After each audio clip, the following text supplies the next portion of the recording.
सोचना कि 2 महीने खाकर या ऐसे थोड़ा 3 महीने खाकर आपका बैक्टीरिया खत्म हो जाएगा, वो इतना जल्दी खत्म नहीं। क्रैनबेरी से इम्यूनिटी बढ़ती है। यूट्रस के अंदर एक लाइनिंग होती है, वो बैक्टीरिया को खत्म करती है। इम्यूनिटी का प्रोडक्ट नहीं है cranberry. Cranberry overall in the world, पूरे वर्ल्ड के अंदर क्रैनबेरी ही एक ऐसा प्रोडक्ट है जो आफ्टर इन्फेक्शन, यूटीआई के इन्फेक्शन को खत्म करने के बाद उसके बैक्टीरिया को आपके यूट्रस के अंदर से खत्म करने में आपकी मदद करता है। और अगर अभी मुझे यूटीआई नहीं है तो मैं कितने दिन खा सकती हूँ? 3 दिन। ठीक है, ताकि मुझे पता है कि भाई मेरी ट्रैवलिंग की जॉब है, मेरे को बाहर जाना ही पड़ेगा, पब्लिक टॉयलेट यूज करना ही पड़ेगा, कहीं मुझे यूटीआई ना हो जाए, तो प्रिवेंशन के लिए तो आप 3 महीने खा सकते हो, बंद कर दो, राइट। लेकिन जब हो गया तो उसके बाद आपको कम से कम 6-8 महीने 1 साल तक खाना पड़ेगा, बीच में बंद नहीं कर रहा। तो पहला प्रोडक्ट कौन सा है? राइट। दूसरा प्रोडक्ट है नीम। नीम क्या करता है? नीम हमारे यूटीआई में, यूरिनरी ट्रैक इन्फेक्शन में किसी भी तरीके के बैक्टीरिया, फंगस, वायरल इन्फेक्शंस को क्या करता है? खत्म करता है, राइट। दूसरा प्रोडक्ट है नीम। तीसरा प्रोडक्ट है intimate hygiene wash. Intimate hygiene wash, उसको रेगुलर हमें यूज करना है। नॉर्मल डेज में एटलीस्ट 1 बार। जैसे आप अपने ओवरऑल हेल्थ को क्लीन करते हैं, बॉडी को क्लीन करते हैं, अपने फेस को क्लीन करते हैं, अपने बालों को क्लीन करते हैं, वैसे ही इंटीमेट हाइजीन वॉश से 1 बार हमको अपने जेनिटल एरियाज को क्लीन करना है। और मेंस्ट्रुएशन साइकिल्स के टाइम पर at least 2 time, one time in the morning and 1 time in evening, right. जैसे अभी मुझे किसी फीमेल ने बताया, अभी मैंने भोपाल में एक इवेंट किया है, भोपाल अभी पिछले हफ्ते में करके आई हूँ। तो मुझे किसी ने बोला कि मेरी डॉटर है, उसको यूटीआई हो गया है। वो बहुत छोटी सी बच्ची थी, वो लेकर आई थी, शायद 10 या 12 साल की बच्ची होगी। उसको तो क्रैनबेरी भी अब कितना ही दोगे आप, 1 कैप्सूल दे सकते हो, चलो, राइट। तो क्रैनबेरी उसको दिया था, तो उन्होंने बोला कि मैं इसके लिए क्या कर सकती हूँ मैम, उसको ना यूरिन में ब्लड भी आता है, बार बार यूटीआई हो जाता है, राइट। तो अगर कोई ऐसा छोटा बच्चा है जिसको आपको लगता है कि उसकी इम्यूनिटी बहुत वीक है, बार बार यूटीआई हो रहा है, तो एक हॉट वो क्या बोलते हैं उसको, टब बोलते हैं, छोटा सा जिसमें बच्चे बैठ जाते हैं, राइट। वो लेकर उसमें हल्का सा गर्म पानी, ठीक है, उसमें बीटाडीन या आप सेफ्रॉन वगैरह डाल के उनको उसके अंदर बैठा सकते हैं, राइट। उससे क्या होता है कि उनकी बॉडी में जो बार बार बैक्टीरिया होता है वो क्या होने लगते हैं, धीरे धीरे खत्म होने लगते हैं। क्योंकि छोटे बच्चे हैं ना, उनको पता नहीं है, गंदे हाथ, गंदी चीजें वो कहीं पर भी लगा लेते हैं, ठीक है। रीजन भी छोटा होता है, हाँ, उनका वो रीजन भी छोटा होता है, तो इस वजह से आप नहीं कर सकते, राइट। तो अभी मैंने लिखवा दिए, यूटीआई के प्रोडक्ट्स लिखवा दिए, intimate hygiene wash, Neem, cranberry and flax oil, right. हाँ, ऑल्टरनेट भी ले सकते हैं आप। अगर ज्यादा यूटीआई है, जैसे मुझे अभी यूटीआई है तो मैं रेगुलर लूंगी, ज्यादा है तो मैं रेगुलर लूंगी, राइट। प्रिवेंशन में तो लेने की जरूरत ही नहीं है, प्रिवेंशन में तो सिर्फ cranberry is fine, right. Otherwise alternate भी आप ले सकते हैं, ठीक है। एंटीबायोटिक रेजिस्टेंस भी, एंटीबायोटिक रेजिस्टेंस वो तो डॉक्टर अपने आप ही चेक कर लेगा ना, कल्चर टेस्ट करेगा। नहीं, मेजॉरिटी ऑफ द एंटीबायोटिक्स वो तो डॉक्टर का काम है ना, आप कैसे चेक करेंगे, वो तो डॉक्टर अपने आप एंटीबायोटिक करके, राइट। प्रोटेक्ट रिप्रोडक्टिव हेल्थ, हमारी रिप्रोडक्टिव हेल्थ को प्रोटेक्ट करने में हमारी मदद करता है। जैसे मैंने आपको ऑलरेडी बताया कि अगर मेंस्ट्रुएशन साइकिल्स के टाइम पर हाइजीन मेंटेन नहीं होगा तो पूरा का पूरा रिप्रोडक्टिव सिस्टम क्या हो जाता है, डैमेज हो जाता है, राइट। यहीं पर अगर आप चाहें तो इनफर्टिलिटी के प्रोडक्ट्स भी लिख सकते हैं, राइट। लिखिए इनफर्टिलिटी। अब इनफर्टिलिटी ना बहुत सारे कारणों से होती है, there can be an number of reasons for infertility, right. अगर फैलोपियन ट्यूब ही बंद है तो उसका हमारे पास कोई इलाज नहीं है।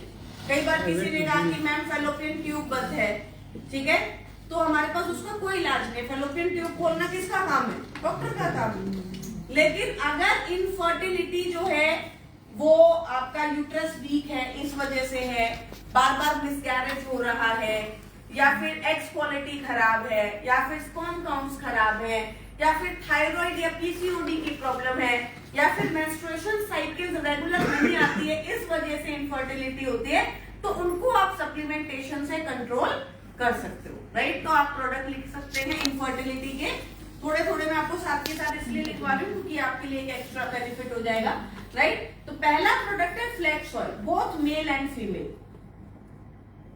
फीमेल्स को तो फ्लैक्स ऑयल और krill oil, any form of omega 3 जरूर खाना ही चाहिए क्योंकि वो आपके हॉर्मोन्स को बैलेंस करता है।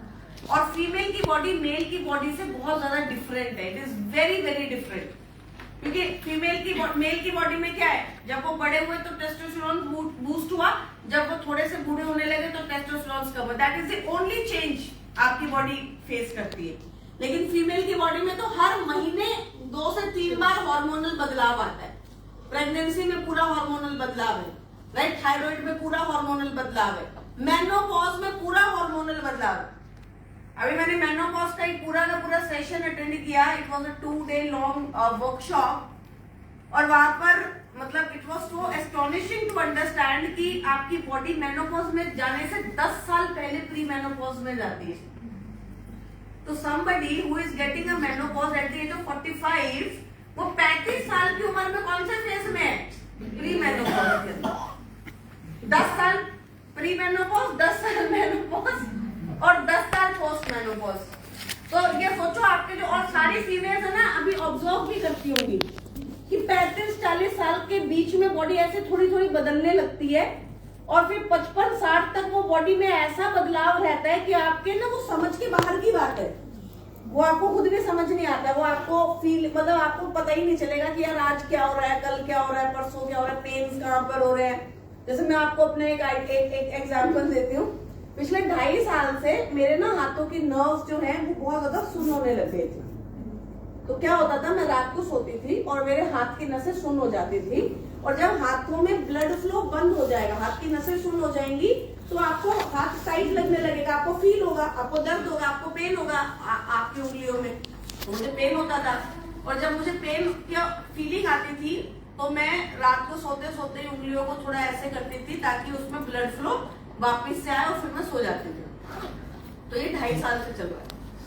अब 2.5 साल से चल रहा है तो मैंने ऑब्वियसली डॉक्टर्स को दिखाया, मुझे समझ ही नहीं आया क्योंकि मैंने सारा कुछ कर लिया, विटामिन B12 खा लिया, विटामिन D खा लिया, सब खा लिया। तो मेरे को अब लगा कि अब तो कुछ बचा नहीं है, तो अब डॉक्टर के पास जाना पड़े। तो मैं नर्व्स के डॉक्टर के, न्यूरो के डॉक्टर के पास गई। तो उसने मुझे बोला कि टेस्ट करवा लो। एक टेस्ट आता है जिसमें हाथों में करंट मार के देखते हैं कि आपके हाथों में कहीं पर कोई ब्लॉकेज तो नहीं है। तो देर आर सर्टेन कुछ ऐसा ही था। वो उन्होंने हाथों में थोड़ा सा ऐसे करके देखा तो उसने बोला ये तो ठीक है। तो मैंने कहा चलो। फिर उन्होंने मुझे बोला गाबापेंटिन खा लो। आप में से काफी लोगों ने सुना होगा गाबापेंटिन के बारे में, जो नसों की गोलियां खाते हैं वो उन्होंने खाई होगी कभी ना कभी। 2-4 लोगों ने उंगली अपना सर हिलाया है। तो गाबापेंटिन क्या होता है, न्यूरो वाले यूं ही दे देते हैं आपको। मैंने उससे बोला क्यों खा लो, तो उसने बोला खा लो कुछ नहीं होता। तो मैंने उससे बोला कि मैं खा तो लूंगी, जैसे आप भी कई बार मैं आप लोगों से पूछती हूँ कि डॉक्टर ने क्या बोला, तो आप लोग कहते हो कुछ नहीं बोला। तो मैंने उससे बोला खा तो लूंगी लेकिन इसके पीछे कोई रीजन होना चाहिए ना, गाबापेंटिन क्यों खाओ। तो उसने बोला कि कुछ नहीं होता, खा लो 1 महीने खा लो, हो जाता है नसों में कभी कभी कुछ। तो मैंने उसको बोला कि अच्छा ठीक है। तो मैंने नहीं खाई। तो 6-8 महीने मैंने नहीं खाई। तो मेरी मम्मी भी एक दिन मुझसे चिढ़ गई। तो मम्मी बोली कि तो गोली तो खाती नहीं है, खा ले उसको, 1-1.5 महीने 2 महीने खा, अपने आप ठीक हो जाएंगी नसें। तो मैंने कहा कि भाई ऐसे कोई रीजन तो मेरे को नहीं समझ में आ रहा है, तो मैं क्यों खाऊं। मैंने नहीं खाई। तो मैं उसके ऊपर पढ़ रही थी।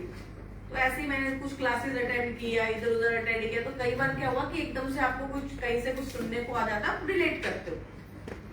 तो मैंने ऐसे ही प्री मेनोपॉज की क्लास अटेंड की, जहाँ पर एक बहुत बड़े न्यूट्रिशनिस्ट थे, उन्होंने बोला कि जैसे ही फीमेल प्री मेनोपॉज में जाती है, अराउंड देयर 38 to 40s एकदम से बॉडी में मैग्नीशियम की डेफिशिएंसी होने लगती है। और मैग्नीशियम की डेफिशिएंसी होने की वजह से 40s के आसपास जितने भी फीमेल्स होती हैं, आप देखोगे उनकी बॉडी में ना पेन्स रहने शुरू हो जाती है। लोअर बैक पेन होगा, राइट। आपको बॉडी में कहीं पर भी ऐसी सडन पेन स्टार्ट हो जाएगा। आपको हाथों पैरों में थोड़ा सा ऐसे रहेगा कि वे उंगलियों में नसें नहीं चल रही है, वैसा लग रहा है। तो उन्होंने बोला कि at that time it is very important to consume good quantity of magnesium, right. तो मैं CMD तो पीती थी, फ्लैक्स मैं खाती हूँ, तो मेरे को लगा ज्यादा ही मैग्नीशियम की कमी हो गई, राइट। तो बाई चांस उस टाइम पर दीपक सर कहीं बाहर गए थे, तो वहां से कुछ मैग्नीशियम लेकर आए थे, किसी ने उनको दिया होगा to launch in Vestige, right. तो उन्होंने मुझे बोला कि यार मुझे किसी ने दिया है, उन्होंने बोला it's a very good product, he wanted to launch this in Vestige. मैं उनको बोला आप ये मुझे दे दो, आप यकीन नहीं करोगे, ओनली 5 days, मैंने सिर्फ 5 दिन उसे खाया and I was absolutely fine, right? Why? Because the problem was never with the nerves, the problem was always with the magnesium, right? तो बहुत बार हमारी बॉडी में ऐसे बदलाव आते हैं और उस टाइम पर हमें पता नहीं होता कि न्यूट्रिशन कौन सा कंज्यूम करना, राइट? तो इस वजह से मैं बता रही हूँ कि फीमेल्स की बॉडी मेल्स की बॉडी से बहुत ज्यादा डिफरेंट होती है, ठीक है? तो फ्लैक्स ऑयल आपको जरूर कंज्यूम करना चाहिए, वेरी वेरी इंपॉर्टेंट प्रोडक्ट, आपके हार्मोन्स को रखेगा, बैलेंस रखेगा। अभी जैसे आप लोग जितने भी 35-40s में हो, आप फ्लैक्स नहीं खाओगे तब ऑब्जर्व करना, और जब आप रेगुलर फ्लैक्स खाओगे तब आप ऑब्जर्व करना, आपका मेनोपॉज ना बहुत इजीली पास होगा, इजीली निकलेगा, आपको जो मुश्किलें होंगी वो बहुत कम होंगी, राइट? जिनका थायराइड निकाला हुआ रहता है, कैंसरस पेशेंट्स जो रहते हैं, अभी क्वेश्चंस बाद में लेंगे, है ना, लास्ट में ले लेंगे, राइट? नेक्स्ट लिखिए फ्लैक्स ऑयल, लिख लिया both male and female. Next लिखिए LRG9, both male and female, infertility के प्रोडक्ट्स लिखवा रही हूँ, ठीक है ना? LRG9, both male and female. Next लिखिए CoQ10, coenzyme Q10, both male and female, coenzyme Q10, CoQ10। जितने भी आपके इनफर्टिलिटी के सेंटर्स है, IVF के सेंटर्स है, सारे आपको भर भर के कोएंजाइम Q10 खिला रहे हैं, राइट? एग क्वालिटी अच्छी करनी है, coenzyme Q10, specially for the female those who want to get pregnant after the 35 साल की उम्र के बाद, राइट? Coenzyme Q10 is a must supplement, ठीक है? कोई कह रहा है कि बड़ी एज के अंदर मुझे कंसीव करना है तो कोएंजाइम Q10, स्पर्म काउंट्स कम हो गए, एज के बाद ये चीजें नॉर्मल है, तो coenzyme Q10 is a must product. आप जितने भी IVF सेंटर्स में जाएंगे आपको सबसे पहले कोएंजाइम Q10 खिलाया जाता है, both male and female, right? Next लिखिए Shatavari, only female, Shatavari only female. Energy booster only male,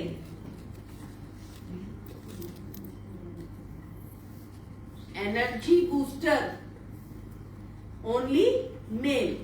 अच्छा मुझे एक बात और बताओ, क्या शतावरी मेल्स ले सकते हैं? यस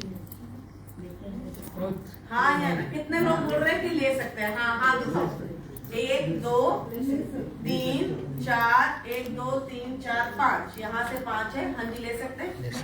6 7 8 9 10 लोगों ने कहा है कि ले सकते हैं, ओके। कितने लोग कह रहे हैं कि नहीं ले सकते हैं?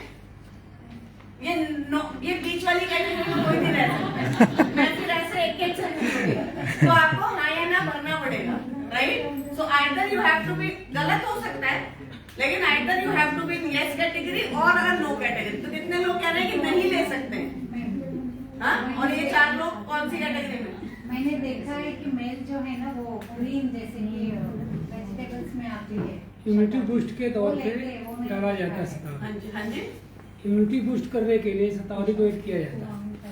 ले सकते हैं। आप दोनों ने तो हाँ किया है, लाइक प्रोटीन ले सकते हैं कि नहीं ले सकते? हाँ या ना? राइट?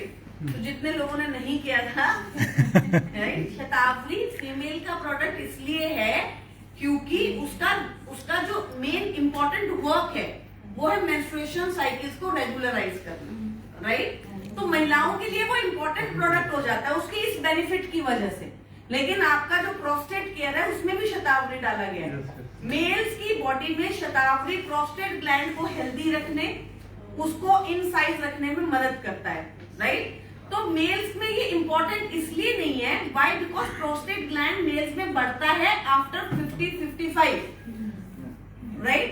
तो उसी टाइम पे चाहिए होता है, तो वो काफी बड़ी एज होती है उस टाइम पे, राइट? तो इसलिए नॉर्मली ज्यादातर लोग शतावरी को कंज्यूम करने के लिए इंपॉर्टेंट नहीं समझते। बट इसका मतलब ये नहीं कि अगर आपने शतावरी खाया तो आपकी बॉडी को क्या करेगा? नुकसान करेगा। It can not be a very important product for you but it is not a harmful product for you इधर। जैसे मैम ने कहा कि उन्होंने जो हरी डंडी होती है शतावरी की, जो डंठल होती है, एस्पैरेगस जिसको बोलते हैं, वो फॉरेन कंट्रीज में है, यहाँ पर इंडिया में भी बहुत सारे मेल्स खाते हैं, लोग खाते हैं, नॉर्मली अपनी डाइट में खाते हैं, they can consume it, right? तो शतावरी ओनली फॉर फीमेल, इसलिए मैंने लिखवाया energy booster for male, vitamin D and B12 both male and female. Vitamin D and B12. Vitamin D3, vitamin D and B12. Both male and female. अभी मेरे पास एक female I, उन्होंने मुझसे कहा कि मैम मेरा AMH लेवल जो है वो 1 है, सॉरी 0 है। AMH क्या होता है? Anti Muller hormone test. Anti Muller hormone test क्यों करवाया जाता है? जब भी कोई फीमेल बड़ी एज में डॉक्टर के पास जाती है, गायनी के पास जाती है, जिसे कंसीव करना होता है, तो डॉक्टर सबसे पहले कहती है कि मैं आपका AMH टेस्ट करवाऊंगी। AMH टेस्ट क्यों करवाऊंगी? पहले मैं ये देखूं कि आपकी बॉडी में एग्स कितने बन रहे हैं और उसकी क्वालिटी क्या है, राइट? बन भी रहे हैं, नहीं बन रहे, तो AMH टेस्ट करवाया जाता है। तो उसका AMH टेस्ट था 0, ठीक है, 0। तो अब 0 आने की वजह से उसको डॉक्टर ने कहा कि आपके पास एक ही ऑप्शन है, टू गो फॉर IVF। तो उसने क्या किया, क्योंकि वो किसी बाहर के किसी डॉक्टर को जानती थी, तो उसने डॉक्टर से टेस्ट, उस डॉक्टर को अपनी रिपोर्ट्स भेजी। उस डॉक्टर ने कहा कि मैम आपका AMH तो 0 है, लेकिन प्रॉब्लम ये है कि आपका विटामिन डी भी बहुत कम है, अराउंड 4 था उसका विटामिन। तो उसने बोला कि अगर आपका विटामिन डी कम होगा तो आपका AMH मतलब आपके एग्स की क्वालिटी कभी भी अच्छी नहीं होगी। तो इवन आप अपना IVF के थ्रू अपना अगर आपने करवा भी लिया, कंसीव का लिया, आपने ट्राई भी किया, तो भी वो आपकी बॉडी के अंदर सरवाइव ही नहीं करेगा, क्योंकि आपकी बॉडी में विटामिन डी की क्या है, सीवियर डेफिशिएंसी। तो अगर आप अपना विटामिन डी ठीक करो तो आपके एग्स की क्वालिटी अपने आप ही क्या होने लग जाएगी, अच्छी होने लग जाएगी। Then she came to us and then she consumed a lot of products. तो 8 महीने में उसने नेचुरली कंसीव किया, राइट? तो what I am trying to tell you is कि जब आपके पास इनफर्टिलिटी का कोई केस आता है, तो वहां पर आप जरूर इंपॉर्टेंटली देखा करो, ऑब्जर्व किया करो कि उनका विटामिन डी और उनका विटामिन B12 कितना है। अगर बहुत सीवियर कम है, 4 है, 5 है, तो विटामिन डी के इंजेक्शन लगवाने पड़ेंगे, क्योंकि फिर हमारे स्प्रे से उसका डोज पूरा नहीं होगा, राइट? और अगर थोड़ा बहुत कम है, जैसे होना कितना चाहिए, कोई बता सकता है? 20, 30 तो आपने बिल्कुल काम चलाओ वाला बताया, राइट? 60 to 80। 30 पे आपकी रिपोर्ट ग्रीन दिखाएगी, ठीक है? आप अगर किसी डॉक्टर के, तो डॉक्टर ने बताया हाँ, तो उन्होंने बोला 30 होना चाहिए। तो आप अगर किसी डॉक्टर के पास जाएंगे तो वो आपको कहेगा भाई 30 तो कम से कम रखो, क्योंकि 30 पे आपकी बॉडी काम करती है, ठीक है? लेकिन अगर आपको अपनी बॉडी को ऑप्टिमम लेवल पे काम करना है, अगर आप चाहते हो कि आपके ऑर्गन्स ऑप्टिमम अच्छे लेवल पे काम करें, तो 30 is a deficient dose for the body. अगर उसको मैनेज करते हैं 45, 50, 60, 65, तो वो आपके लिए अच्छा डोज होता है। तो आप एक बार इंजेक्शन लगवा लीजिए, उसके बाद फिर जब आप रेगुलर स्प्रे लेंगे, अगर आपका जो है 25 है, 26 है, तो आप 2 स्प्रे पर डे लेकर भी उसको पूरा कर सकते हैं, 30-35 तक जा सकते हैं। लेकिन 4 है तो फिर उसको आप पूरा नहीं कर पाएंगे। तो विटामिन डी एंड B12 का spray, right? Weekly dose capsules जो रहते हैं वो, तो वही तो बोल रही हूँ कि वो डॉक्टर से ले सकते हैं ना, 60,000 IU यूनिट्स के कैप्सूल ले सकते हैं, या अपना फिर वो डॉक्टर से आपको रिकमेंड करना पड़ेगा, राइट? और इसमें इनफर्टिलिटी में कितना लेवल चाहिए? लेवल तो 60 to 80 ही चाहिए, राइट? 60 to 80 होगा तो आपकी बॉडी अच्छे एग्स बनाना शुरू करेगी, ठीक है? से भी मेरे ख्याल से काफी हो सकता है क्या? स्प्रे से, क्योंकि डायरेक्टली जाता है ना ब्लड। तो फर्क क्या पड़ेगा? स्प्रे में है तो रोज का ही डोज ना, 400 IU यूनिट्स हैं, ठीक है? 400 IU यूनिट्स में से वो 400 IU यूनिट्स आपकी बॉडी को रोज चाहिए। तो अगर 400 में से 300 या 350 भी एब्जॉर्ब हो गया, 90% एब्जॉर्ब हो गया, तो वो तो रोज का डोज है ना, 4 का तो 4 ही रहेगा ना आपका। वहां पे तो आपको 1 लाख IU यूनिट्स लगवानी ही पड़ेगी ना, इंजेक्शन या 60,000 लेना ही पड़ेगा, राइट? तो आपकी रिप्रोडक्टिव हेल्थ को इम्पैक्ट करता है। इनफर्टिलिटी के मैंने आपको प्रोडक्ट्स लिखवा दिए, राइट? फिजिकल डिस्कम्फर्ट करता है आपको, और ओवरऑल हेल्थ को भी आपको आपकी बॉडी में इंपॉर्टेंट रोल प्ले करता है। ग्लोबली 52% ऑफ जो फीमेल्स हैं वो रिप्रोडक्टिव एज के अंदर होती हैं, मेंस्ट्रुएशन साइकिल्स उनको आती हैं, right? Of these women and girl will menstruate between 2 to 7 days, 2 से 7 दिन का मेंस्ट्रुएशन साइकिल्स होता है। तो इसमें कुछ कम या ज्यादा नहीं होता, ठीक है? ये जेनेटिक होता है। कई बार होता है कि जैसे मेरी मदर को, किसी की फीमेल्स को, मदर को, दादी को, नानी को कम मेंस्ट्रुएशंस आती है, 3 to 4 days ही आती है, तो उनको भी कम आती है। कई फीमेल्स को होता है कि भाई ज्यादा मेंस्ट्रुएशन आते हैं तो उनको भी ज्यादा आते हैं, तो जेनेटिक भी होता है। कई फीमेल मुझसे कहती है मुझे कम मेंस्ट्रुएशन आते हैं, तो मैं कई बार पूछती हूँ कि आपको क्यों लगता है, कैसे कम, कैसे कोई टेस्ट करवाया है कहीं से, प्रॉपर आपने ऑब्जर्व करवाया कि कम मेंस्ट्रुएशन आती है, तो 2 दिन भी आ सकती है, that is also very normal, right. और 5 डेज भी आ सकती है, that is also very normal. और कई बार जब ज्यादा आती है तो 7 डेज की मेंस्ट्रुएशन साइकिल्स भी चल सकते हैं, that is also very normal.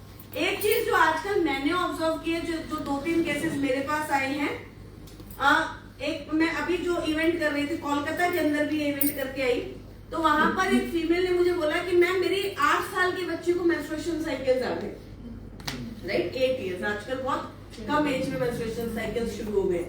तो उन्होंने बोला कि मैम इतनी छोटी बच्ची सैनिटरी नैपकिन को हैंडल नहीं कर सकती है, इसलिए मैं उसको डॉक्टर के पास लेके जाने वाली थी इंजेक्शंस लगवाने के लिए, ताकि उसकी मेंस्ट्रुएशन साइकिल्स को क्या कर सके, बंद कर सके, राइट। तो बाई चांस वो उससे पहले मेरे इवेंट में आ गए, मैंने बाई चांस इस टॉपिक को छेड़ दिया, तो उन्होंने मुझे बोला कि मुझे तो पता ही नहीं था कि मुझे नहीं करवाना चाहिए। सो ट्राई टू अंडरस्टैंड, आजकल मेंस्ट्रुएशन साइकिल्स की एज थोड़ी सी क्या हो गई है, कम हो गई है, लेकिन इसका मतलब ये नहीं है कि आप इंजेक्शन लगाकर उसको मिलेंगे, ठीक है, दैट इज वेरी रॉन्ग। अगर आपने एक बार मेंस्ट्रुएशन साइकिल्स के साथ छेड़छाड़ की तो फिर वो लाइफ लॉन्ग आपको क्या करेगा, परेशान करेगा, तो उसको हमें बंद नहीं करना है। और दूसरा, एक और फीमेल मेरे पास आई अपनी छोटी बच्ची को लेकर, 10-12 साल की नहीं 13-14 साल की बच्ची थी उसकी, राइट। तो वो मेरे पास अपनी बच्ची को लेके आई और उन्होंने मुझसे बोला कि मैम इसकी मेंस्ट्रुएशन साइकिल्स इररेगुलर। तो मैंने बोला कि ओके, तो फिर आपने डॉक्टर को दिखाया, क्यों इररेगुलर है, क्या कारण है। तो उन्होंने मुझसे बोला कि मैम मैंने डॉक्टर को दिखाया था, गायनेकोलॉजिस्ट के पास गई थी, गायनेकोलॉजिस्ट ने मुझे कुछ दवाइयां लिख के दी, तो मैं उसको मेडिकल वाले के पास लेके गई और मेडिकल वाले को मैंने वो पर्ची दी और उसने मुझे बहुत सारी गोलियां निकाल कर दी। तो मैंने बोला कि भाई मेरी तो 14-15 साल की बच्ची, ऐसी कौन सी बीमारी हो गई इसको कि इतनी सारी गोलियां दे दी डॉक्टर ने। तो उन्होंने बोला कि क्या है ये, तो उस डॉक्टर ने, उस मेडिकल वाले ने बोला contraceptive pills, right. So problem क्या है कि इंडिया में हम लोगों को इतनी ज्यादा नॉलेज नहीं है, और होता क्या है कि जो भी हमको डॉक्टर ने लिख कर दे दिया, हम उसको डॉक्टर प्रिस्क्रिप्शन मान लेते हैं। अब डॉक्टर चाहे आपको वो विटामिन सी की गोलियां भी लिख कर देते, तो भी आप कितनी शिद्दत से खाते हो कि नहीं खाते, राइट, कि भाई गोली लिख कर दी है।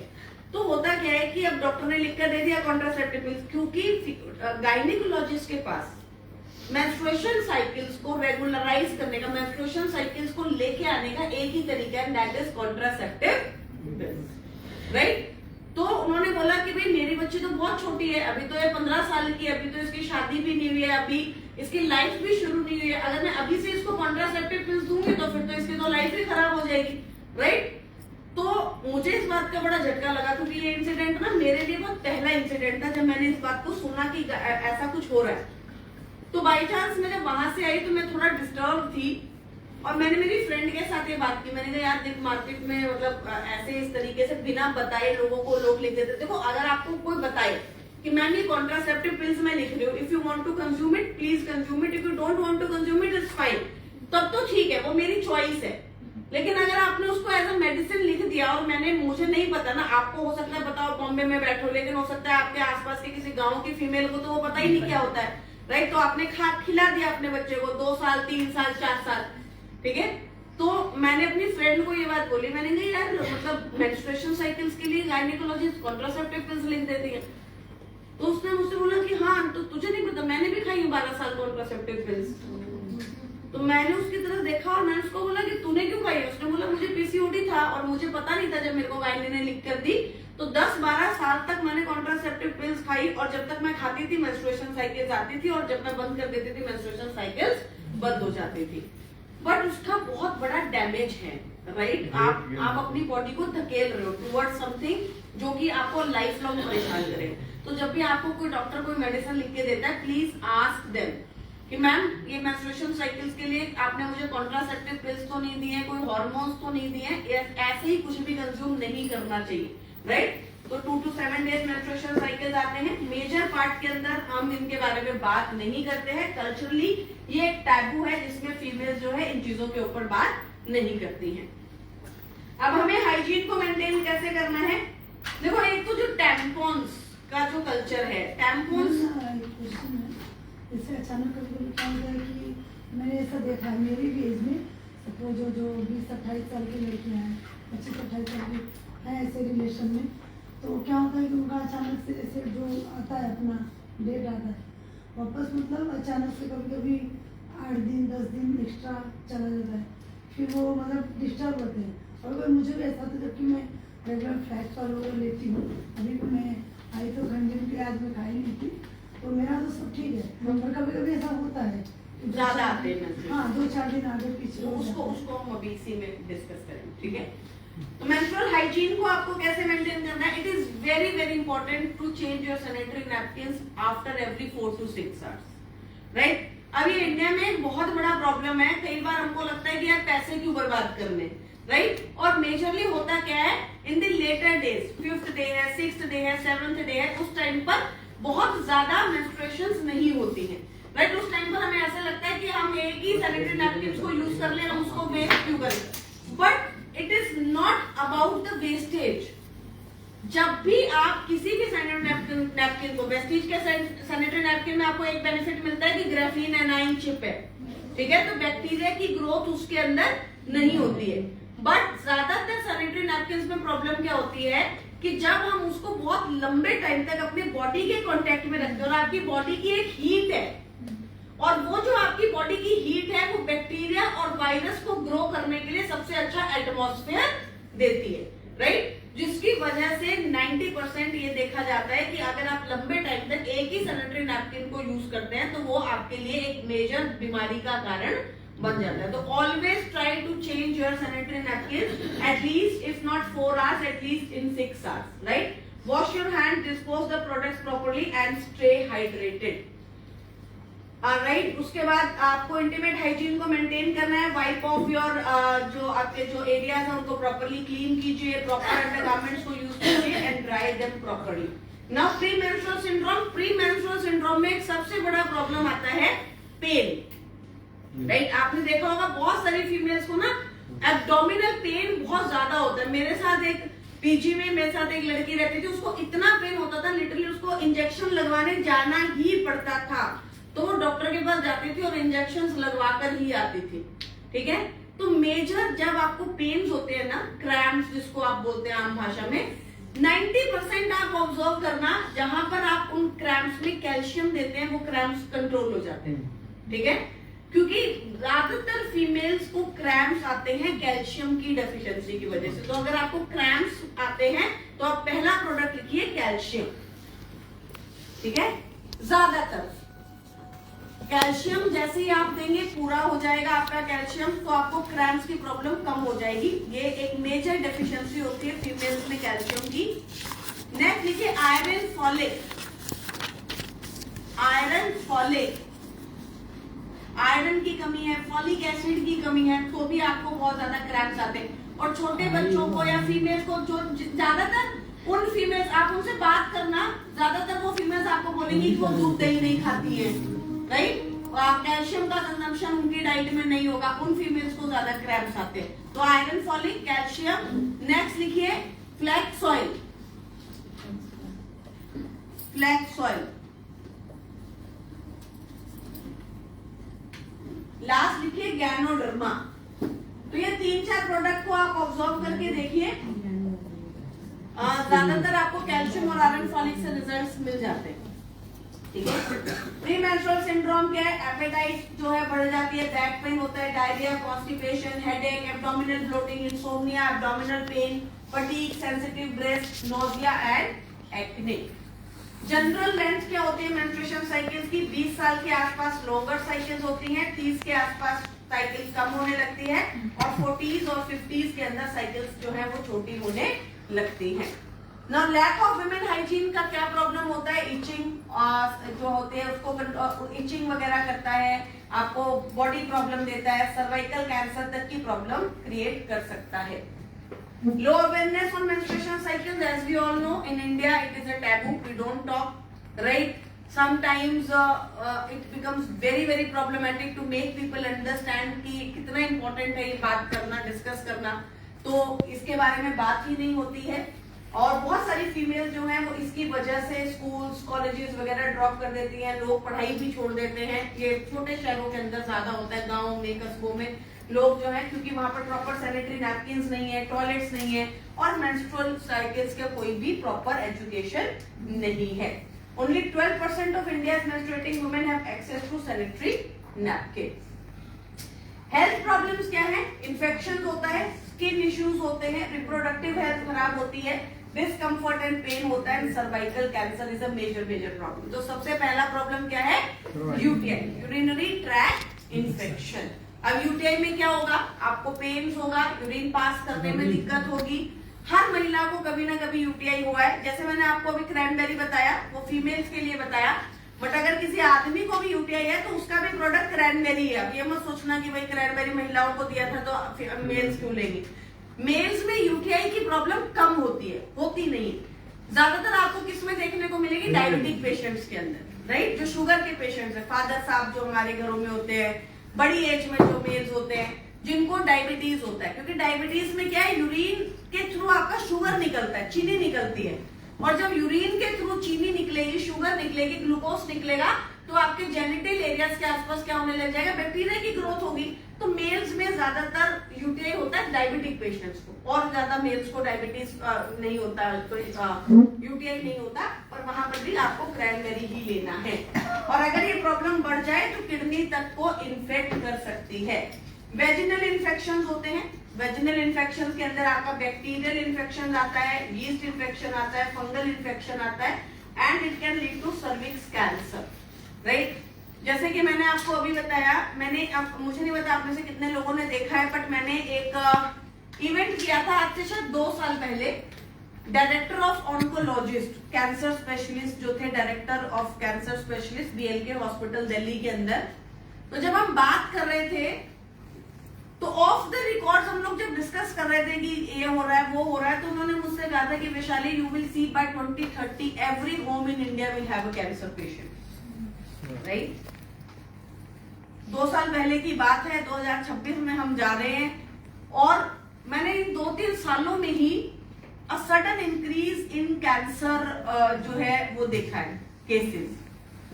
सो it is becoming so prominent कि इस वक्त सबसे इंपॉर्टेंट है कि आप उसको क्या करें? प्रिवेंट करें, ठीक है? तो आप यहीं पर, चाहे वो सर्विक्स कैंसर हो, चाहे वो बाकी के कैंसर हो, आप प्रोडक्ट्स लिख लीजिए, राइट? लिखिए कैंसर ट्यूमर, कैंसर ट्यूमर, गांठ, जिसको आप बोलते हैं गांठ, कैंसर ट्यूमर, सिस्ट, गांठ, ठीक है? अब कोई भी कैंसर हो, चाहे वो ब्रेस्ट कैंसर है, सर्विक्स कैंसर है, ब्लड कैंसर है, लंग्स कैंसर है, क्योंकि हम कोई ट्रीटमेंट नहीं कर रहे हैं, हम सिर्फ कैंसर सेल्स की ग्रोथ को रोकने में आपकी हेल्प कर रहे हैं। तो पहला प्रोडक्ट हमारे पास है फ्लैक्स और क्रिल, फ्लैक्स और क्रिल। मैं फिर बोल रही हूँ, flax is very very good product for breast cancer, right? So flax और क्रिल, दोनों में से कोई एक, ओमेगा 3 चाहिए बेसिकली, राइट? फ्लैक्स और क्रिल, राइट? क्या है वो? तो आप किसी भी दिन ले सकते हैं, वो तो हमारी सेल ही बढ़ाएगा ना, वो तो आप ले सकते हैं, राइट? फ्लैक्स और krill. Second, noni.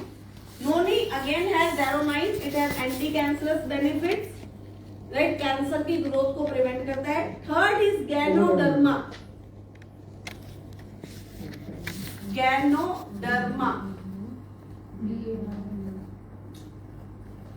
Fourth is curcumin. In my opinion, पिछले 10 सालों से मैं वेस्टीज में काम कर रही हूँ, और ऑलमोस्ट 4-5 साल पहले और किसी इंडस्ट्री में काम किया है, hospital industry, other industries. 2 capsules of curcumin every day is a must nowadays. ये आपकी मजबूरी है। इस वक्त डिस्कशन ही नहीं है कि भाई ले या ना ले, अब ये मजबूरी हो चुकी है, राइट? तो 2 कैप्सूल्स ऑफ कर्क्यूमिन मेरे हिसाब से आप सब लोगों को जरूर लेना चाहिए। कर्क्यूमिन जो है एक ऐसा प्रोडक्ट है जो हर स्टेज पे कैंसर को प्रिवेंट कर सकता है, राइट? तो curcumin. Next is aloe vera. Aloe vera again has anti cancerous benefits, cancer cells की ग्रोथ को रोकने में आपकी मदद करता है। And last product is CoQ10। 80% जो कैंसर पेशेंट्स होते हैं ना, उनकी बॉडी में CoQ10 की डेफिशिएंसी होती है। 80%। आप जितने भी कैंसर पेशेंट्स हैं, उनकी डोज को अगर आप देखेंगे, उनके सप्लीमेंट्स, उनकी जो मेडिसिन बोलते हैं वो तो राइट, उनके मेडिसिन को अगर आप देखेंगे, आपको भर भर के कोएंजाइम Q10 दिखेगा। अगर किसी के घर में कोई कैंसर सर्वाइवर है, उसका कोएंजाइम Q10 कभी बंद मत कीजिए, उसका कर्क्यूमिन कभी बंद मत कीजिए। अगर किसी के घर में कोई हार्ट का जो जिनको हार्ट अटैक आया, वो हार्ट अटैक सर्वाइवर है, स्टंट डला हुआ है, ब्लड थिनर खा रहा है, इकोस्प्रिन खा रहा है, उसका भी आपको कभी भी कोएंजाइम Q10 बंद नहीं करना चाहिए, कभी भी।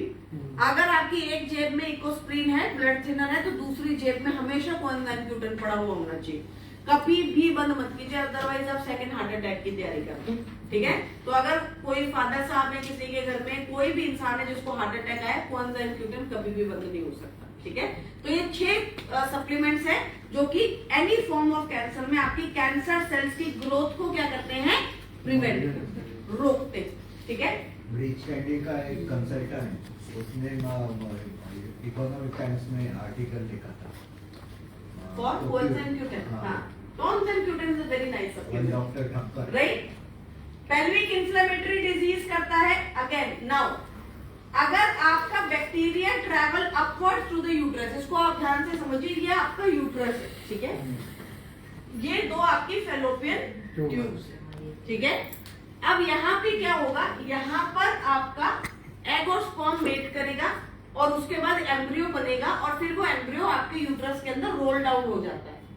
लेकिन प्रॉब्लम क्या होती है कि यहाँ पर एक्टोपिक प्रेगनेंसी के अंदर क्या होता है कि आपका एम्ब्रियो आपके यूट्रस के अंदर नीचे जाता ही नहीं, वो आपकी फेलोपियन ट्यूब में ही चिपक जाता है। उसके बहुत सारे कारण हो सकते हैं। एक कारण ये हो सकता है कि आपकी फेलोपियन ट्यूब के अंदर बहुत सारे एडिशंस थे। एडिशंस क्या होते हैं, अगर आपका बैक्टीरिया आपकी फेलोपियन ट्यूब के अंदर चला गया, ठीक है, तो वहां पर जाकर वो क्या करता है, चिपक जाता है। अब चिपकने की वजह से वो क्या करता है, एडिशंस बना देता है, छोटे छोटे चिपकने वाले एडिशंस बना देता है, जिसकी वजह से आपका जो एम्ब्रियो है वो अंदर की तरफ रोल ही नहीं करता, वो यहीं पर आपकी फेलोपियन ट्यूब में चिपक जाता है। It can lead to ectopic pregnancy, जहां पर डॉक्टर आपको ये कहता है कि आपके यूट्रस के अंदर एम्ब्रियो है ही नहीं, राइट, वो आपके फेलोपियन ट्यूब के अंदर ही चिपक गया है और वो वहीं से आपका न्यूट्रिशन, क्योंकि उसको तो आपका न्यूट्रिशन चाहिए ना, वो वहीं पे बढ़ने लगता है। Ectopic pregnancy is a very serious issue, right, for gynaecologist. एक ही इमरजेंसी होती है, जो गायनीज होती है उनके जो फील्ड होता है, उनकी फील्ड में एक ही इमरजेंसी है, and that emergency is ectopic pregnancy. क्योंकि ये अगर आपकी ट्यूब में बढ़ गया तो ये आपकी ट्यूब को फाड़ सकता है, आपका बहुत ज्यादा प्रॉब्लम कर सकता है, तो एक्टोपिक प्रेगनेंसी को लीड कर सकता है, इनफर्टिलिटी कर सकता है, पेल्विक पेन्स तक ये कर सकता है। तो it is a major problem. अगर आपका बैक्टीरिया या कोई भी वायरस वगैरह है वो आपकी अपर ट्यूब्स में जाता है, इनफर्टिलिटी तक भी कर सकता है। तो एक्टोपिक प्रेगनेंसी का एक मेजर कॉज आजकल यही है, राइट। मेंस्ट्रुअल प्रॉब्लम्स में क्या आता है, रैशेस है, स्किन इरिटेशन है, फॉल ऑर्डर्स है, बैक्टीरियल इन्फेक्शन है, TSS, ये मैं टॉक्सिक शॉक सिंड्रोम आपको बता रही थी। टॉक्सिक शॉक सिंड्रोम क्या होता है, आजकल ना बहुत सारे बच्चे मेंस्ट्रुअल कप्स लगाते हैं, ठीक है, या फिर टेम्पॉन्स लगाते हैं, ठीक है। अब ये टेम्पॉन्स या मेंस्ट्रुअल कप्स क्या होते हैं, इनको आप इंसर्ट करते हैं अंदर, ये आपके अंदर रहते हैं, ठीक है। तो इनसे क्या होता है, आपकी बॉडी में कई बार बहुत ज्यादा ऐसे केसेस आते हैं कि एकदम से टॉक्सिक शॉक लगता है, क्योंकि बॉडी के लिए तो बना नहीं है, बॉडी को पता नहीं है कि ये क्या है, तो बॉडी के लिए क्या है, फॉरेन मटेरियल ही तो है, राइट। तो बॉडी को एकदम से जब इंडिकेशन मिलता है कि कोई फॉरेन मटेरियल उसके अंदर है, तो एकदम से बॉडी को क्या लगता है, शॉक लगता है। तो it can lead to paralysis also, it can lead to various diseases, right. ये बहुत सारे ऐसे केसेस कई बार मिल जाते हैं जहां पर टॉक्सिक शॉक सिंड्रोम एकदम से, जैसे आपने टेम्पॉन लगाया थोड़ी देर में आपकी बॉडी पैरालिटिक हो जाती है, ठीक है। तो it can lead to TSS also, prolonged use of tampon से होता है बेसिकली। कपड़े क्या इंट्रावाजाइनल रहते हैं क्या सर, कब भी इंट्रावाजाइनल है, यस। एक सेकंड, सॉरी, बैक करना पड़ेगा पीछे।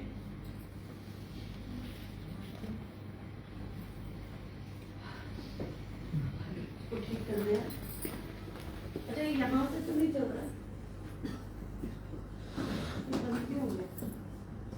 एक सेकंड, जस्ट 1 सेकंड। इतने आपको कोई सवाल पूछना है? Any query? वो मैम ने जो पूछा उसको तो वो भी क्लियर कर देंगे। और कोई क्वेरी है? Right, perfect. Skin infection, fungal infection, boys groins, rashes वगैरह होते हैं। रिप्रोडक्टिव हेल्थ खराब होती है, फर्टिलिटी को ये इनफर्टिलिटी भी क्रिएट कर सकता है। रिस्क ड्यूरिंग प्रेगनेंसी, प्रेगनेंसी के टाइम पर भी रिस्क कर सकता है। प्रीमेच्योर लेबर क्रिएट कर सकता है, लो बर्थ वेट क्रिएट कर सकता है और रिप्रोडक्टिव ट्रैक को डैमेज कर सकता है। सो की न्यूट्रिएंट्स कौन कौन से हैं फीमेल्स के लिए? Iron, vitamin C, omega 3, magnesium and water. ठीक है, सो सैनिटरी नैपकिन पर आते हैं। It's a wonderful wonderful product. सबसे पहला जो हमारे सैनिटरी नैपकिन का बेनिफिट है वो क्या है? सबसे पहला और इम्पोर्टेंट चीज इसके अंदर कौन सी? Graphene anion. राइट, मुझे ऐसा कभी कभी फील होता है कि मुझे आज भी याद है कि जब मैं वेस्टिज में आई थी 2015 में मैं वेस्टिज में आई थी, और जिस साल में आई थी उसी साल जुलाई के अंदर, जुलाई मंथ में मैं आई थी, और जिस महीने में आई थी उसी टाइम के आसपास हमने एयर प्यूरिफायर लॉन्च किया था। राइट, तो जब हमने एयर प्यूरिफायर लॉन्च किया तो मैंने हमारे मैनेजमेंट को बोला कि हम एयर प्यूरिफायर क्यों लॉन्च कर रहे हैं। तो उस वक्त किसी को पता ही नहीं था, बड़ा मुश्किल हो गया समझाना। राइट, तो उसका इवेंट भी मैं करती थी ना, तो मैं सोचती थी कि यार एयर प्यूरिफायर, 2015 की बात मैं बता रही हूँ, तो सोचती थी समझ भी आ रहा होगा कि एयर में पॉल्यूटेंट्स होते हैं, 2.5 PM होता है, ये होता है, वो होता है। तो मैंने एक दिन अपनी मैनेजमेंट को बोला, मैंने कहा एयर प्यूरिफायर की जगह वाटर प्यूरिफायर लॉन्च कर दो ना, सबके घर में एक लगवाओ, खत्म काम। राइट, सो मुझे उन्होंने बोला कि हमारी मैनेजमेंट बहुत ही विजनरी मैनेजमेंट है, जो सही सब पे जा आज मार्केट नहीं सोच रही वो 10 साल पहले हमको देती है। और ये चीज मुझे एक्चुअली में तब समझ में आई जब कोविड आया। और इवन अब मैं इतना एस्टॉनिश करती हूँ कि यार जो चीज मार्केट में 2015 में मेरे लिए ऐसा हुआ करता था कि यार इन्हें समझ में नहीं आ रहा होगा मैं किसको क्या बता रही हूँ एयर प्यूरिफायर, आज हर घर के अंदर लोग एयर प्यूरिफायर यूज कर रहे हैं। ऐसे ही मैं एक और आपको एग्जांपल देती हूँ। अभी रिसेंटली मैं एक दिन ऐसे ही इंस्टाग्राम पे स्क्रॉल कर रही थी और एक न्यूट्रिशनिस्ट ने अपना एक ब्रांड लॉन्च किया हुआ, तो वो ना स्पारुलिना के बारे में बता रही थी। तो उसने बोला कि ये ब्लू ग्रीन एल्गी होती है, ये स्पारुलिना होता है, ये हेल्थ के लिए इतना अच्छा होता है, ये होता है, वो होता है। तो उसने she has given a very good information about spirulina, 5-7 minute का। तो मैंने बोला कि यार इसका ब्रांड में स्पारुलिना इसने लॉन्च किया है, कितने का लॉन्च किया जरा देखते हो। तो मैं गई, मैंने उसका वेबसाइट खोला, देखा 1699 रुपीज के 30 कैप्सूल्स। राइट, तो मुझे 1699 तो 1700 रुपए की। 1700। तो मेरे को लगा कि मैंने क्या इसका तो इतना बोलना बनता है, राइट, इतने में। तो मैं अपने अगले दिन अपने मार्केटिंग डिपार्टमेंट से जब मैं बात कर रही थी तो मैंने उनको बोला कि हम कितनी अच्छी क्वालिटी का स्पारुलिना, और आज से 20 साल पहले हम लोगों ने स्पारुलिना मार्केट में लॉन्च किया, राइट। सो ऐसे ही ग्राफीन एनाइन चिप एक ऐसा इनोवेटिव और इतना पावरफुल प्रोडक्ट है। जब हम सैनिटरी नैपकिन को लॉन्च करने चाह रहे थे, जब इसके टेस्टिंग्स चल रहे थे, जब इसके डिस्कशंस चल रहे थे, मुझे आज भी याद है कि जब भी हम मीटिंग करते थे वहां पर एक ही डिस्कशन दूसरे वाली का होता था, how it can improve women health.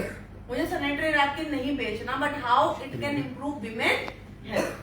So graphene anion chip अपने आप में बहुत बहुत पावरफुल टेक्नोलॉजी है। ग्राफीन एनाइंस के टावल्स आते हैं फीमेल्स के लिए, जेनिटल एरियाज को क्लीन करने के लिए, राइट। ग्राफीन एनाइंस के सैनिटरी अंडरगारमेंट्स आते हैं। तो the world has moved way ahead with graphene anion chip, जो कि अभी इंडिया में आपको किसी भी प्रोडक्ट के अंदर दिखेगा ही नहीं, राइट। तो हो सकता है आने वाले 5-7 सालों में किसी की नजर जाए और फिर अचानक से हजारों ब्रांड्स आपको दिखे ग्राफीन एनाइन चिप, और आप बोलो हमारे वेस्टिज में इतने सालों से देख रहे हैं, राइट। तो it is that marvellous product. तो ग्राफीन एनाइन चिप के साथ आता है और बहुत ही पावरफुल प्रोडक्ट है, राइट।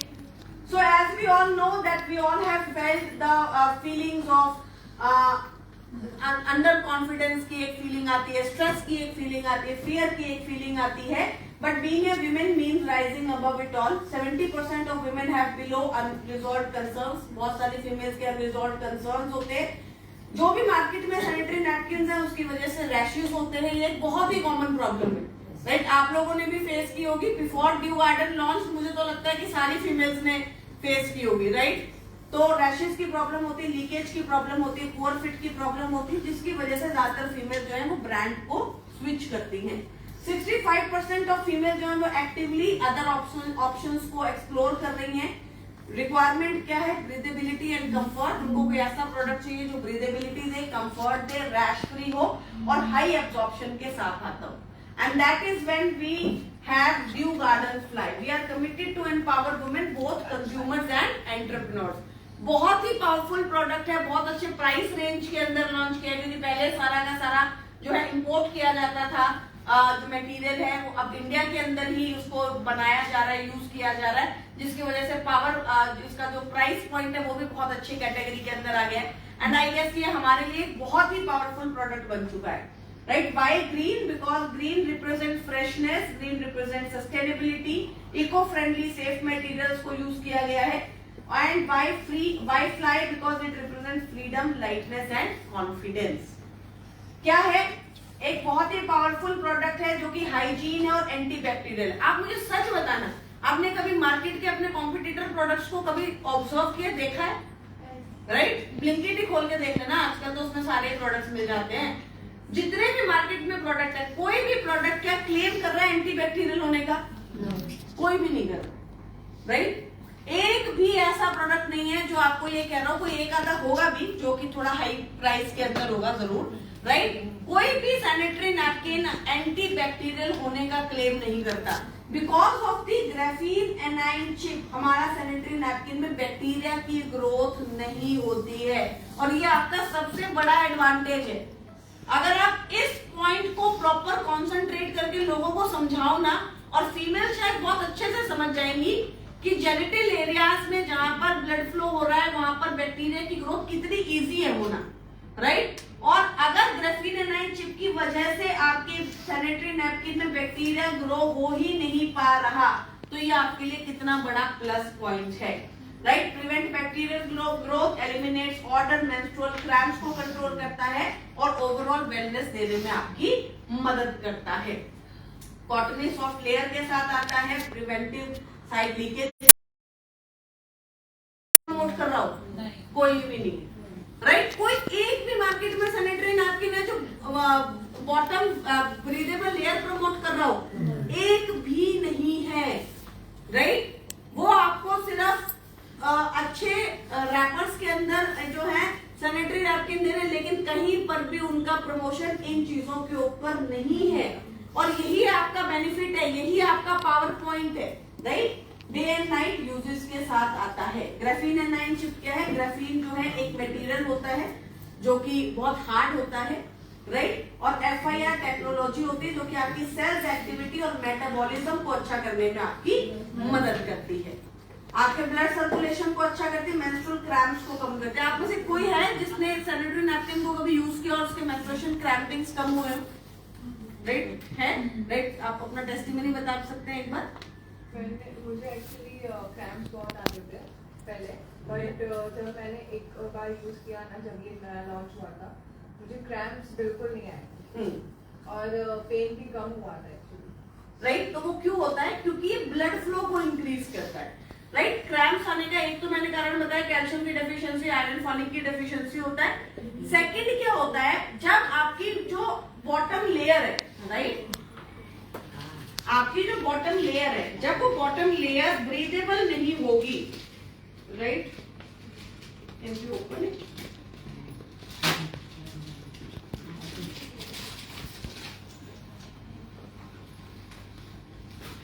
अगर आपकी बॉटम लेयर जो है वो ब्रीदेबल नहीं होगी तो क्या प्रॉब्लम आएगी?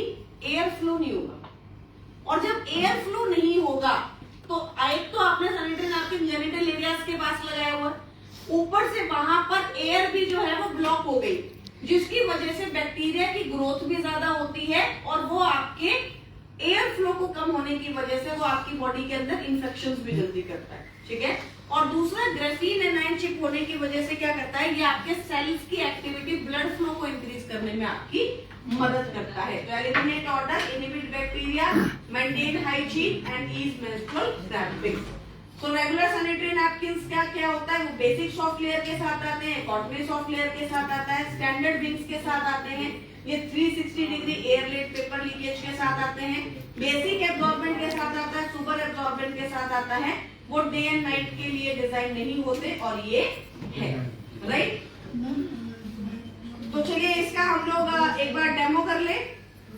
Can we do the demo? आप लोग डेमो करके दिखाते हो? Right, perfect. तो चलिए मुझे सबसे पहले ये बताइए, बॉटम फार इंफ्रारेड वो क्या एक्सपोज करते हैं? फार इंफ्रारेड FIR टेक्नोलॉजी, तो ग्राफीन एनाइन जो चिप होती है उसके अंदर एक FIR की चिप लगी हुई है, राइट। तो वो उसकी वजह से आपकी एनाइंस जो होते हैं वो उसके आपकी बॉडी के अंदर ज्यादा बनते हैं। थोड़ा ज्यादा ही टेक्नोलॉजी वाला वो है, इसलिए इसको इंफ्रारेड रेज ये सूरज में भी होते हैं। नहीं, इंफ्रारेड नहीं होती है, FIR, राइट। तो वो एक उसकी चिप है, राइट। सो चलिए पहले मुझे ये बताइए कि ये बॉटम लेयर ब्रीदेबल है, इसका टेस्ट कौन से वाले डेमो से करते हो? Very nice, right. तो कैसे करेंगे हम बॉटम लेयर? क्योंकि यहाँ पर मैंने नहीं करवाया क्योंकि एक तो भाप दिखती नहीं है यहाँ पर, राइट। तो करना क्या है आपको? सारे लोगों को पता है? नहीं, राइट। तो आपको करना क्या है? बॉटम लेयर ब्रीदेबल, ठीक है। तो बॉटम लेयर ब्रीदेबल होगी, उसका हमको कैसे पता चलेगा? आपको करना क्या है? सैनिटरी नैपकिन को लिया, ये वाला पूरा जो इसका कवर है ये आपने हटा दिया, ठीक है। उसके बाद आपने इस सैनिटरी नैपकिन को इस तरीके से अपने ग्लास के ऊपर रखना है। कैसे रखना है? ऐसे। बॉटम लेयर ऊपर आ जाएगी और ये वाला लेयर नीचे चले जाएगा, ठीक है। अब इस नीचे वाले ग्लास में क्या है? पानी। कौन सा पानी? उबलता हुआ पानी, जिसके अंदर से भाप आपको निकलती हुई दिखाई दे रही। तो घर पे करके देख लेना। मैंने यहाँ पर इसलिए नहीं मंगवाया क्योंकि एक तो पानी यहाँ तक आते आते ठंडा हो जाता है, दूसरा वो भाप आपको दिखती नहीं है, ठीक है।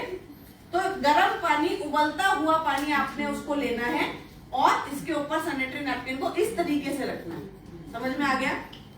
और अब आपने क्या करना है? इसके ऊपर उल्टा करके एक और क्या रखना है? दूसरा गिलास कांच का, ठीक है। क्योंकि स्टील का रखोगे तो भाप नहीं दिखेगी। तो कांच का जब वापस से बाहर देखोगे तो बॉटम लेयर ब्रीदेबल है, मतलब जो एयर यहाँ से आ रही है वो यहाँ से पास होनी चाहिए। तो जहां से जो भाप आपके ग्लास में है वो भाप आपके ऊपर वाली लेयर से पास होनी चाहिए, तभी पता लगेगा कि ब्रीदेबल है, हवा पास हो रही है। तो जैसे ही आप उस ग्लास को पलटोगे वैसे ही आपके ऊपर वाले ग्लास में क्या बननी शुरू हो जाएगी? भाप बननी शुरू हो जाएगी, स्टीम बननी शुरू हो जाएगी, विच शोज कि इसका बॉटम लेयर क्या है? Breathable, right. नेक्स्ट जो इसका एब्जॉर्बेंट है वो हाई एब्जॉर्बेंट है, उसका टेस्ट हम कैसे करते हैं? तो इसको हम इसके एब्जॉर्बेंट को निकालते हैं।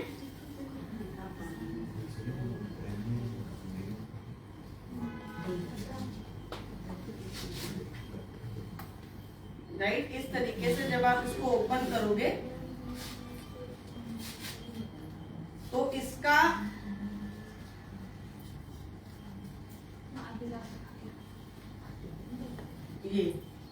ये जो होता है ना, ये वाला जो एरिया, ये दिस वन, इसको क्या बोलते हैं? Absorbent, this one.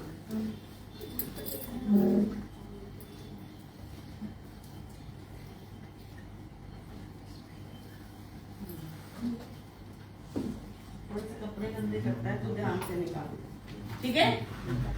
एब्जॉर्बेंट निकाल लिया। अब इसको आपने क्या करना है? चम्मच है,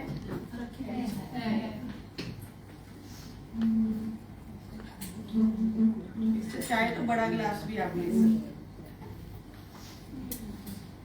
ठीक है। इसको एब्जॉर्बेंट को आपने किसके अंदर डाल दिया? पानी के अंदर।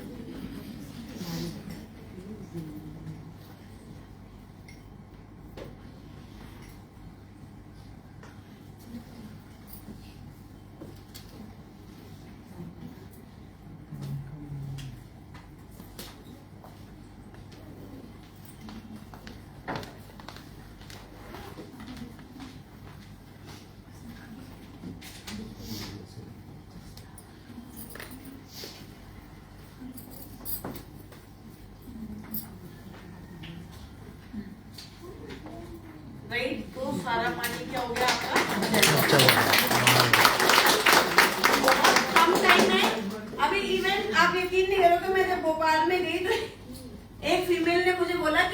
सैनिटरी नैपकिन को लगाने की वजह से मेरे जो मेंस्ट्रुअल फ्लो है वो कम हो गया है।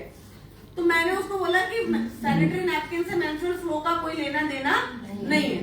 तो एक दूसरी फीमेल ने बोला कि मैम ये इतना जल्दी एब्जॉर्ब करता है कि एक्चुअली हमें लगता है कि जो आपका फ्लो है वो क्या हो गया है, कम हो गया। तो इसका एब्जॉर्बेंट जो है वो बहुत ही ज्यादा फास्ट है, तो एब्जॉर्प्शन इसका बहुत ज्यादा अच्छा है। वो दिखाता है कि ये आप इस टेस्ट को करके दिखा सकते हो। एंड यू हैव नमक, और वापस जब आप इसको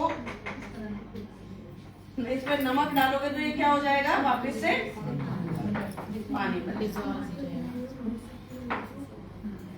लेकिन निचोड़ोगे तो निकलता है पानी को, निचोड़ोगे तो पानी निकलेगा। क्योंकि एक दूसरा ये कॉम्पिटिटर वैसा दिखा है, निचोड़ के भी दिखाता है लेकिन पानी नहीं निकलता।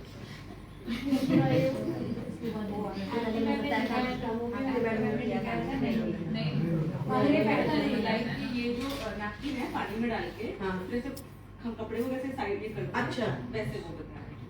ओके, तो अपने में भी नहीं निकलता। हाँ। नहीं, देखो वो तो कॉम्पिटिटर क्या दिखा रहा है वो तो नहीं। मतलब मुझे पता नहीं है, मैं ये बोलना चाह रही हूँ। अगर मुझे पहले आप लोग बताते तो मैं वो भी टेस्ट करके देखाती। किया था मैम। वो क्या ज्यादा आरती मैम ने किया था? वो प्रेजेंटेशन ज्यादा इफेक्टिव होता है। हमने ऑलरेडी किया था सर्टिफिकेट में, बट नहीं है। आप कर डन, परफेक्ट। तो ये क्या बना लेते हैं, जेल्स वापस से क्या बना लेते हैं, पानी बना लेते हैं। तो it's a very very powerful product जो कि आपको बहुत सारे बेनिफिट देता है as compare to your market sanitary napkins, right. मुझे लगता है कि इसके मेजर बेनिफिट्स हैं, that is your non toxic glue, right. क्योंकि जितने भी ज्यादातर मार्केट में आपके ग्लू आते हैं दैट इज कैंसरस, वो कैंसरस होते हैं, टॉक्सिक होते हैं। सेकेंड इज कोई भी आपका सैनिटरी नैपकिन जो है वो ग्राफीन एनाइंशिप के साथ नहीं आता है। एंटीबैक्टीरिया की ग्रोथ को कोई भी ऐसा नहीं है जो आपको बोल रहा हो कि एंटी बैक्टीरियल ग्रोथ जो है वो रोकता है। तो बहुत ही पावरफुल आपके पास डिस्कशंस है बोलने के लिए, and at a very good price point, right. तो आप लोग मैक्सिमम इस चीज का बेनिफिट उठाइए। अपनी जब फीमेल्स को हम लोग एनरोल करते हैं तो उसमें सैनिटरी नैपकिन को हम लोग इंक्लूड कर सकते हैं। स्कूल्स में, कॉलेजेस में हम इसके इवेंट्स कर सकते हैं ताकि हम वहां पर मैक्सिमम लोगों तक इस इंफॉर्मेशन को पहुंचा सके, राइट। तो बहुत सारा अच्छा बेनिफिट आपको मिल सकता है both in your personal health and in your professional journey, right. तो गाइनिंग भी रेकमेंड कर सकते हैं। क्या कर सकते हैं? गाइनिक वो तो आप अगर आपके पास है नॉलेज है तो आप जा सकते हैं, तो किसी को ले जाइए, राइट। तो इसी के साथ आज का हमारा ये सेशन यहीं पे खत्म होता है, राइट। I hope